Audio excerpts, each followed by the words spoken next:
We missed an opening comment, so let's have a semi-opening comment from Bud Shaw. All right, Les, thank you. You know, things have a way of coming back to haunt Browns coaches, you might have noticed. Hugh Jackson once vowed to jump in Lake Erie if his team didn't improve on a 1-15 record and ended up toweling off as the coach of an 0-16 team the next year. Freddie Kitchens' version of this was to temper enthusiasm about the Browns' talent preseason by saying, "Whoop-de-hell." Talent isn't the only measure of a team, was his point. Now we hear Kitchens making a list, and checking it twice, of the reasons why this season hasn't been all bad. There's a 1,000-yard running back, he said, 2 receivers in the vicinity of 1,000 to go with it.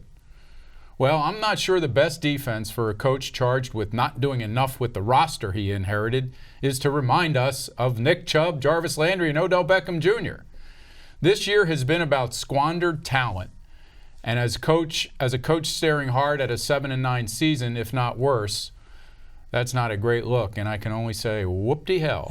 All right, you talk about not a great look. I think that goes back a little bit to the T-shirt that he wore, Pittsburgh started it. That was not a good look either, and not understanding the gravity of it all probably hurt them in the eyes of some people in the front office. Yeah, I think it shows maybe his lack of maturity as a head coach, and this team has shown a lack of maturity most of the year. And I know they are young at some positions, but that's not really been the issue, I don't think. And talk about bad looks. Can we discuss Baker Mayfield's dress in the post-game press conference the other day? Go ahead. Well, people of a certain age will remember Stanley Kowalski in A Streetcar Named Desire. It was that undershirt. Right. And that's how he came out to talk to the media afterwards.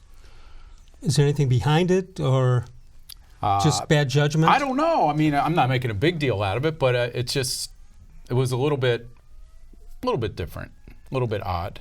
He dressed basically like the way Freddie would if Freddie had been the quarterback coming out to dress the media. So he said, "Freddie, can I borrow a shirt for a minute of the Freddie Kitchens selection?" There's just been something missing to me all season, and I haven't been able to exactly put my finger on it. But so, do you think the players on the team, thinks they can get away with anything because Freddie will back them publicly? I don't know if that's it or not. I mean, when you look at some of the guys that have certainly some people have played themselves out of Freddie's favor. Right. Starting with Jannard Avery, Njoku, Rashard Higgins. So it's not as if he's allowing players to just walk all over him.